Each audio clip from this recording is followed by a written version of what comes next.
기대해. 나에게 주신 하루를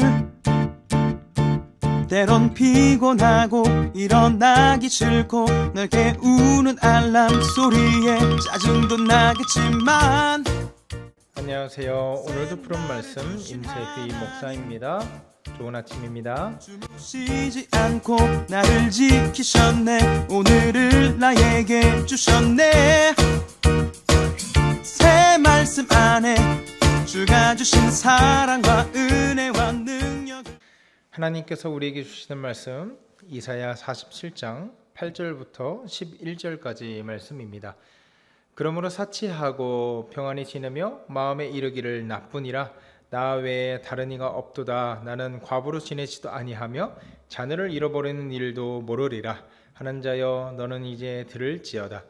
한날에 갑자기 자녀를 잃으며 과부가 되는 이 두 가지 일이 내게 임할 것이라. 내가 무수한 주술과 많은 주문을 빌릴지라도 이 일이 온전히 내게 임하리라. 네가 네 악을 의지하고 스스로 이르기를 나는 보는 자가 없다 하나니 네 지혜와 네 지식이 너를 유혹하였음이라. 이 마음에 이르기를 나뿐이라. 나 외에 다른 이가 없다 하였으므로 재앙이 내게 임하리라. 그러나 네가 그 근원을 알지 못할 것이며 손해가 네게 이르리라. 그러나 이 일을 물리칠 능력이 없을 것이며 파멸이 호련히 네게 임하리라. 그러나 네가 알지 못할 것이니라. 아멘. 월요일입니다. 월요일은 참 한 주를 시작하는, 힘차게 시작하는 날이기도 하면서 참 힘든 날이죠. 그 힘든 날 가운데서 하나님이 주시는 새 힘과 새로운 위로가 우리 성도님들 삶 가운데 함께하기를 주의 이름으로 소원합니다. 오늘 본문은요, 바벨론에 대한 하나님의 심판을 예고하는 본문입니다. 우리가 시간 관계상 8절부터 11절까지 살펴보게 되었는데요. 이 당시 바벨론 하면 이 국제 정세의 패왕급이었어요. 그러니까 바벨론 하면 저 나라는 영원히 망하지 않는다. 망하는 게 불가능하다. 국력도 튼튼하고 돈도 얼마나 많은지. 사치와 향락의 끝판왕 바벨론. 세계사 시간에 이게 뭘로 나와요? 바빌로니아. 그러니까 망할래야 망할 수가 없는 나라예요. 근데 그 사실을 이 바벨론 사람들도 너무나 잘 알고 있었던 것 같아요. 우린 망할 일이 없다. 우리는 과부가 될 일도 없고, 우리는 이 고난과 고통에 대해서 우리하고는 상관없는 단어다. 이렇게 자신만만하면서 살아갔다는 거죠. 그래서 8절에 뭐라고 합니까? 사치하고 평안히 지내며 마음에 이르기를 나뿐이라. 나 외에 다른 이가 없도다. 그렇게 생각한다는 거예요.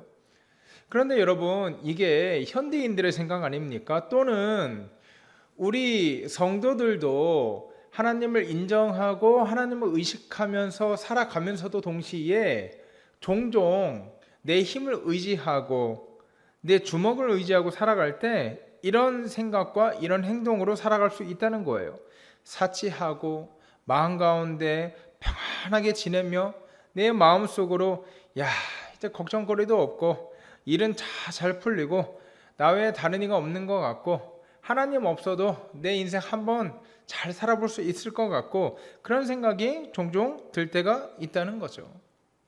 그런 인생들에 대해서 하나님께서 뭐라고 말씀하시는가? 9절 한번 보십시오. 한날에 갑자기 자녀를 잃으며 과부가 되는 이 두 가지 일이 내게 임할 것이라. 아니 이게 무슨 말씀인가? 하나님께서 우리 가정을 치시겠다는가? 아니 그런 말이 아니고요. 이 바벨론 사람들이 어떻게 생각했었냐면 나는 이제 과부로 지낼 일이 없다.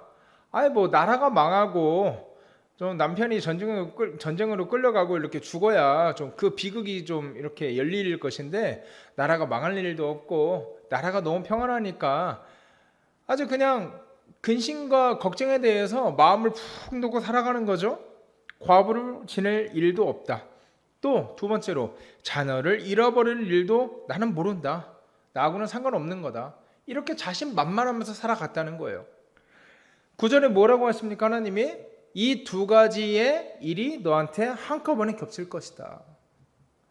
그러니까 이 본문을 우리한테 적용해 보자면 하나님이 없이도 잘 살아갈 것 같고 하나님이 없이도 내 인생 한번 잘 경영할 수 있을 것 같고 하나님이 없이도 내가 하는 일과 내가 하는 사업이 떵떵거리면서 잘 풀릴 것 같고 그런 모든 기대를 하나님께서 어떻게 하시겠다는 겁니까?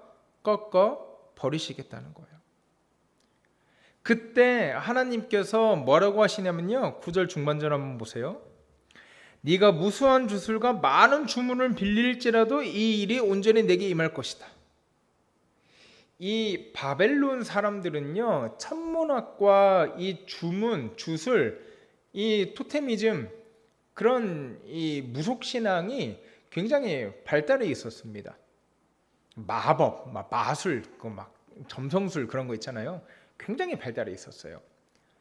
그런데 그 자랑하던 주문과 마법과 마술과 그런 점성술 같은 것들이 고난과 비극 앞에 어떻게 돼요?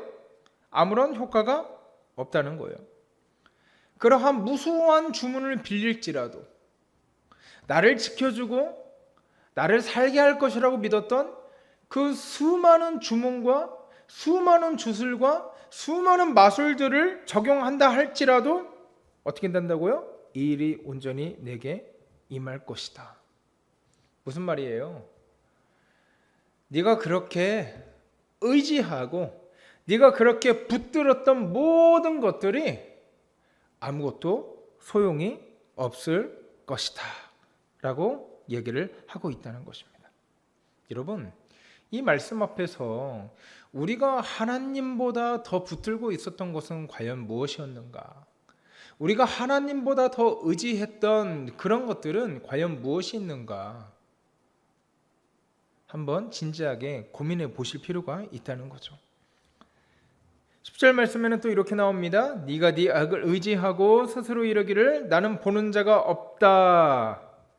뭐예요? 하나님이 없다는 거예요.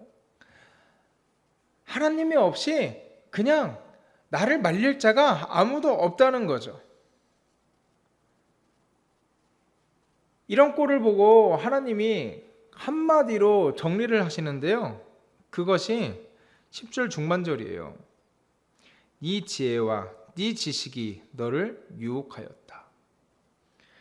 하나님 없이 너 혼자 잘 먹고 잘 살 수 있다고 믿는 그 지식이 마술과 주술로 네가 의지하던 모든 것들을 다 동원해서 네가 평안하게 살 수 있다고 생각하고 의지하던 그 지식과 그 지혜가 너를 유혹해서 파멸로 이끌어버리겠다. 지금 그 말을 하는 거예요. 그러니까 바벨론 심판에 대해서 하나님이 끊임없이 경고하는 것이 뭐냐면 니네 힘세다고 자랑했지? 니네 주술 많다고 자랑했지? 니네 마술 많고 과학적으로 이런 것들 발달했다고 자랑했지? 그것들이 너를 살릴 수 있나 한번 보자. 이 말씀을 하시는 거죠. 사랑하는 여러분, 우리를 먹게 하고 우리를 살게 하고 우리의 소망이 되고 우리의 위로가 되고 우리의 힘이 되는 것은 다른 어떤 방법이 아니라 오직 여호와 하나님인 줄 믿습니다. 우리는 그것을 철저하게 믿는 사람 아닙니까?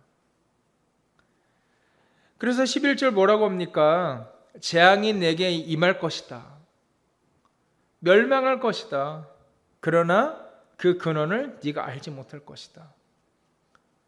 네가 그렇게 똑똑하다고 주술을 안다고 주문을 안다고 첨단 과학이 발전해가지고 그것들로 너를 지킬 수 있을 것이라고 확신하던 그 배짱 다 어디 갔냐?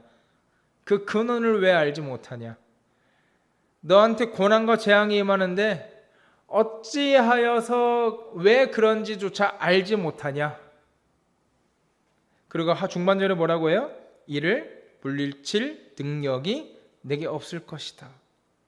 파멸이 갑자기 너한테 임할 것이다. 그러나 네가 알지 못할 것이다. 여러분, 이 말씀 앞에서 우리는 겸손해야 될 줄 믿습니다. 우리가 아는 지식과 우리가 붙들고 있는 부유함이 그것들이 우리를 살게 하지 못한다는 거예요. 여러분, 바벨론 제국은 영원할 것처럼 생각됐습니다.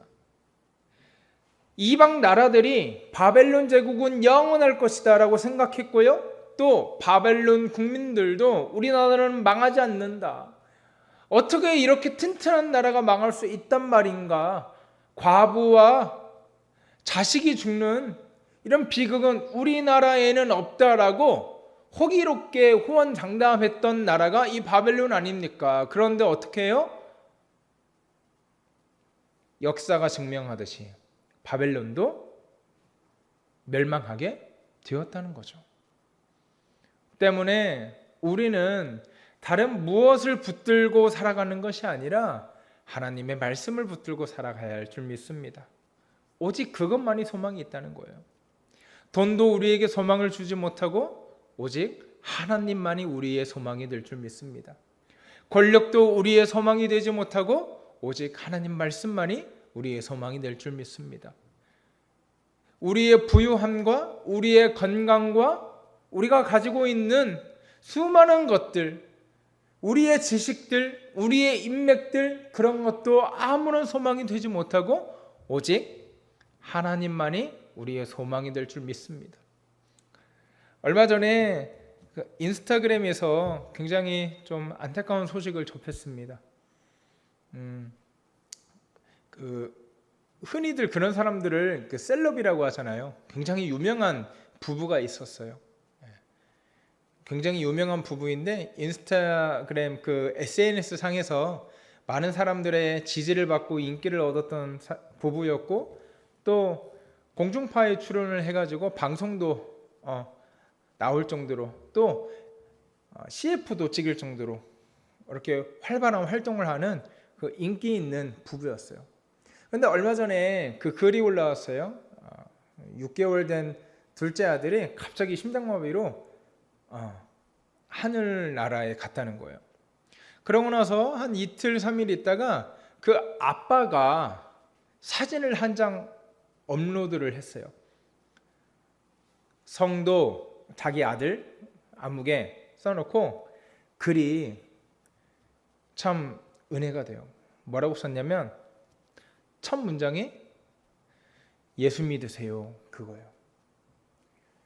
자기가 돈도 벌어보고 많은 인기도 누려보고 방송 촬영도 해보고 CF도 찍어보고 정말 자기 사업도 넓힐 대로 넓혀보고 탄탄대로를 다 걷고 있다가 정말 소중한 것을 잃어보니까 다른 돈과 명예와 직업과 재물과 인맥이 아무런 소용이 없이 그냥 나락으로 떨어지더라는 거예요. 자기한테 아무런 소망이 되지 않았다는 거예요. 그런데 그 가운데서 이 죽을 것 같이 힘든 부부가 소망을 얻고 일어날 수 있는 이유 하나, 하나님이 계신다. 그리고 우리 나중에 죽어서 천국에 가면 우리 조그만 아들, 둘째 아들, 하나님이 너무 사랑해서 먼저 데려간 이 둘째 아들 만날 수 있다. 이 소망이 있으니까 버틸 수 있는 힘이 되었다는 거죠. 사랑하는 여러분, 우리의 소망은 과연 우리가 쥐고 있는 재물입니까? 우리가 갖고 있는 지식입니까? 아니면 우리의 손을 잡고 영원히 놓지 않으시는 여호와 하나님입니까? 오늘 새로운 한 주를 시작하는 월요일에 우리 이런 기도했으면 좋겠어요. 하나님, 이번 한 주를 버티게 하시는, 이번 한 주를 세임 주시는 내 힘의 근원, 내 소망의 근원, 다른 무엇이 아니라 오직 하나님 한 분임을 믿습니다. 하나님 의지하면서 또 이번 한 주도 힘차게 살아가며 승리하는 한 주 되게 해주십시오. 그렇게 기도하며 이 한 주를 또 힘차게 시작하는 저와 여러분 되기를 주의 이름으로 소원합니다. 우리 코로나19를 위한 푸른 사랑의 교회 기도 제목입니다. 확진자가 점점 이렇게 늘어나고 있는 것 같아요. 우리 의료진들 위해서 기도해 주시고 우리 국민들 한마음 한뜻으로 정말 나 하나쯤이야 라는 생각 버리고 정부와 어떤 의료진들의 잘 협조하여서 이 어려운 시기를 빨리 종결시킬 수 있도록, 그래서 예배가 다시 회복될 수 있도록 그렇게 기도하시고요. 오늘 하루 힘차게 시작하시는 저와 여러분 되기를 주의 이름으로 소원합니다. 기도합니다.